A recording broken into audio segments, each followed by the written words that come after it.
Depois do Hierofante vem os enamorados. E os enamorados, a palavra-chave aqui é escolhas. E Zain quer dizer espada. E espada, na verdade, a ideia de Zain é a espada de que alguém está te dando uma autoridade divina. É a espada flamejante do anjo.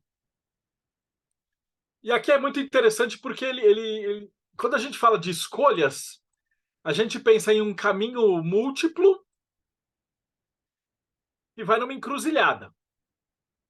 Se você estiver vindo daqui para cá, você vai ter múltiplas escolhas que, no final das contas, você só vai ter uma escolha, que é a verdadeira vontade. Uma pessoa que nasceu para ser médico, ela não vai se preocupar em fazer vestibular para ser para ser advogado. Ela já sabe o que ela quer, não há escolhas. Quanto mais próximo da verdadeira vontade você está, menos escolhas você faz. Por outro lado, quando você está vindo de cima para baixo, e você está encarnando, quanto maiores os poderes, maiores as responsabilidades. Então, mais coisas você é capaz de fazer. Então, quando Adão e Eva são expulsos do paraíso, na verdade, eles passam a ter infinitas possibilidades. Enquanto que no paraíso eles estavam ali com o livre-arbítrio da serpente, e com a expulsão de Adão e Eva, agora eles têm o livre-arbítrio de Malkuth. Eles podem fazer o que eles quiserem, a responsabilidade é deles. Por outro lado, quando a gente está se casando, em teoria, você está abrindo mão de infinitas parceiras ou parceiros para ficar com uma só. E aí, na alquimia, a gente pode trazer da mesma coisa. Você está queimando todas as partes ruins e as possibilidades e toda aquela coisa ruim para ficar com a verdadeira vontade. Então, você está aí nesse processo de corte que é justamente essa espada da autoridade. Ok. Tá vendo? E é legal essas duas visões, né? Porque quando a gente está falando de árvore da vida, a gente sempre está subindo e descendo, principalmente se a gente está meditando só em letra. E quando eu falo que Zain tem a ver com Saturno e Sol, é justamente essa espada. Saturno é a restrição e o Sol é a verdade.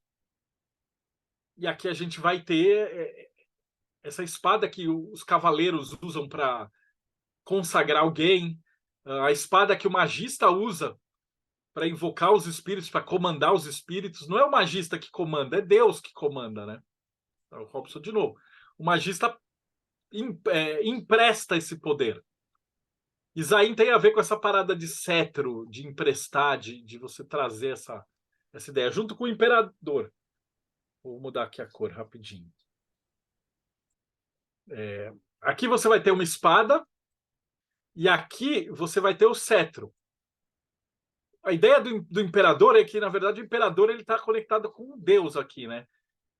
Quem é o rei? O rei só é o rei porque ele tem a autorização divina. Mas com a espada eu também consigo ser um outro tipo de imperador, eu conquisto. Né? Você vai ter um caminho do bem, da benevolência, do para fora do Yang, e você vai ter um caminho da dureza, da dificuldade, da conquista. Pode falar, Robson. Eu ia mencionar o versículo bíblico que fala que nenhuma autoridade é dada senão dada por Deus, né? E não existe esse lance de você conquistar algo, isso é concedido, né? Sempre. Exatamente. E isso é muito importante. Aqui, ó. A gente vai olhar essas letras. Aleph, Beit, Ré e Zain. Seria legal se o Yair Alon tivesse aqui, porque ele ia saber as palavras hebraicas que tem essas letras, e eu te provo que as palavras hebraicas com essas letras têm a ver com esses conceitos. Mas é que a ideia é que quando eu tô aqui, eu sou magista, eu vou negociar com os demônios, daqui no astral, né? Então aqui. Eu tô com a espada numa mão, mas quem tá me dando essa autoridade da espada é Deus. E aí eu me torno Mercúrio, casa de Deus. O magista que está evocando coisas, ele não é o Robson. Ele é Deus dentro do Robson fazendo uma evocação. Por isso que a gente se torna a casa de Deus.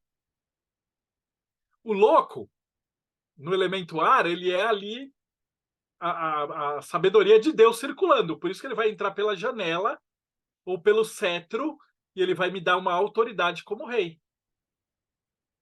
Então você vai ter essas duas partes. Eu estou manejando a espada, mas o poder da espada vem lá de cima. Ou eu estou enxergando essa luz, mas essa luz vem lá de cima também. Por isso que você tem aí essa disposição geométrica e essa disposição da construção das letras e as palavras da gematria hebraica. E aí os rabinos dão de letra, né? Você vai estudar anos para aprender essas paradas. E por isso que estudar Cabala judaica é do caralho, porque você vai estudar isso. Tem só um determinado ponto que você pode ir na Cabala hermética. A partir daí, só faz sentido se você começar a fazer essas conexões de letra. Agora, se eu troco todas essas letras, eu te garanto que vai ficar um samba do crioulo doido. Porque isso perde toda essa lógica, perde toda essa lógica. Se eu colocar aqui, ó, Shin aqui, Aleph aqui, aí eu ponho Dalet aqui, e eu ponho Ré aqui.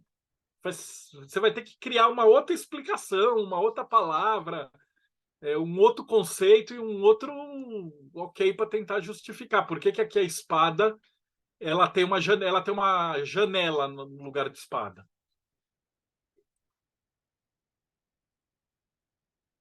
Por que que a gente... Não, desculpa, por que que tem um prego aqui no lugar de espada?